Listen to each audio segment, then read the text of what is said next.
Hello students, मैंने आप लोगों को गणित सब्जेक्ट के कुछ महत्वपूर्ण प्रश्न बताया था और अगर आप लोगों ने उसकी तैयारी किया है तो आपका पेपर बहुत अच्छे से बना होगा।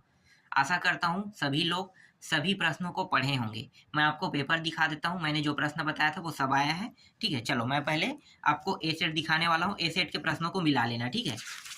तो देखो पहला प्रश्न जो है, ये प्रश्न मैंने आपको बताया था, इसको सीधा काट देना है बोला था ना, एक आएगा। एक आएगा, जो भी इसका उत्तर एक लिया है उनका आंसर सही रहेगा।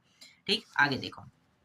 इसके बाद दूसरा क्या है, एक मिनट, दूसरा है यहाँ पे देखो। दूसरा प्रश्न यहाँ पे क्या पूछा है, अद्वितीय हल। तीन ही हल होते हैं, अद्वितीय होता है, अनेक हल होता है और कोई हल नहीं होता। तो अद्वितीय हल का सूत्र ये है।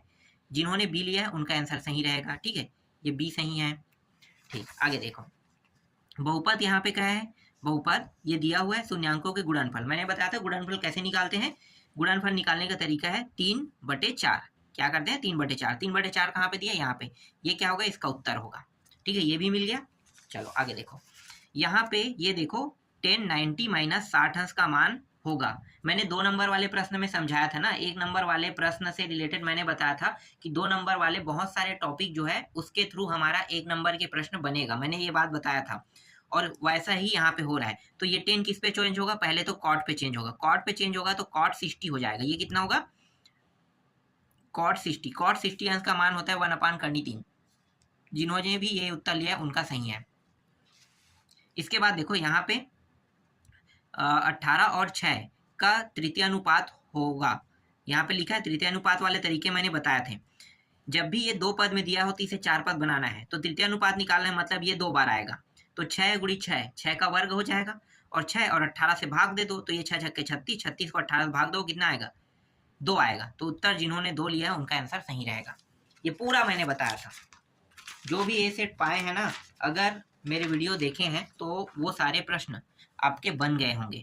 चलो यहाँ पे बता देते हैं, यहाँ पे प्रवणता निकालना है। प्रवणता निकालने वाला एक सिंपल सूत्र बताया था मैंने कि ये जो है ये सी वाला होता है, ठीक है। इसमें वाई को क्या करना होता है, हम अकेला करते हैं और एक्स के मान के साथ क्या बनाते हैं भाई, प्रवणता निकालते हैं। ऐसे ही करते हैं ना, वाई को अकेला करते हैं, एक्स के साथ प्रवणता। तो ये क्या होगा, 4 और ये जो करनी 3 है इसके साथ 2 क्या हो जाएगा। एक मिनट मैं यहाँ पे देख लेता हूँ, एक सेकंड बना के दिखाता हूँ मैं। ठीक है, थोड़ा सा डाउट हो रहा है मुझे भी, बना ही लेते हैं। ये -2 है, इसको मैं इस पार ले आता हूँ तो क्या हो जाएगा, -2 प्लस में हो जाएगा। बचेगा क्या, 4 करनी 3 एक्स और ये +5। इसके बाद यहाँ से 2 को हटा के यहाँ पे नीचे में दोनों के ला लेते हैं। तो यही क्या है, प्रवणता है। क्या है, प्रवणता। और इसको हम कहते हैं अंताखंड। मैंने बताया था अंताखंड कैसे निकालते हैं, प्रवणता। तो प्रवणता क्या आ जाएगा, 4 करनी 3/2 आ जाएगा। एक्स क्या है, एक्स को हमें नहीं लिखना है, बस संख्या को लिखना है। तो इसकी प्रवणता यहाँ पे आ गया, ठीक है।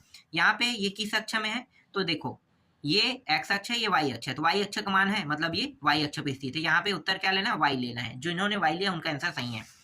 इसके बाद देखो ये थोड़ा सा टफ प्रश्न है, ठीक है। ऐसे प्रश्नों को मैंने बताया नहीं था, तो मैं ये कहूंगा कि ये प्रश्न एग्जाम में आया है, लेकिन मैं इससे संबंधित प्रश्न आप लोगों को देना भूल गया था। 1 नंबर वाला है, तो मैंने बताया था कि 1 नंबर से बहुत कम प्रश्न फंसते हैं जो हम लोग देते हैं, ठीक है। बाकी तो रिपीट हो जाता है। 1 नंबर वाले जो है आईएमपी में भी नहीं रखेंगे ना तो भी वो बहुत कम चांस है आने के। ये बात मैंने पहले ही क्लियर किया था, ठीक है। देखो क्या लेना है यहाँ पे, किसी व्यक्ति के सभी साधनों से प्राप्त आय पर जो कर लगता है उसे हम आयकर कहते हैं, ठीक है। तो आयकर, जिन्होंने आयकर लिया उनका आंसर सही रहेगा। शिक्षा उपकर खाली स्थान पर लगाया जाता है, दे आयकर पर लगाया जाता है। जिन्होंने दे आयकर लिया उनका आंसर सही रहेगा। यहाँ पे पी अंतर्भाव क्यों लिया है, मतलब यहाँ पे एक समरूप का निशान लगा देना है। इसके बाद देखो यहाँ पे क्या है, समरूप चतुर्भुज की सभी संगत भुजाएं समान होती है, ये सत्य है, ठीक है। 60 अंश का है तो सभी का मान क्या रहेगा, 60 करेगा, सही है। इसके बाद है अर्धवृत्त पर बना कोण 90 अंश का होता है, ये भी सत्य है। इसको भी सत्य लेना, इसको भी सत्य है। जिन्होंने सत्य लिया उनका सही रहेगा। इसके बाद देखो 1 से 10 तक की संख्याओं का योग 55 होता है, ये भी सत्य है। वृत्त की सबसे बड़ी जीवा त्रिज्या, ये गलत है। व्यास आता है ना, व्यास। तो जिन्होंने भी व्यास लिया है उनका आंसर क्या रहेगा, सही रहेगा। मैं यहाँ पे असत्य लिख लेता हूँ, ठीक है, असत्य है। और बेलन के वक्र पृष्ठ 2πRh, ये सत्य है।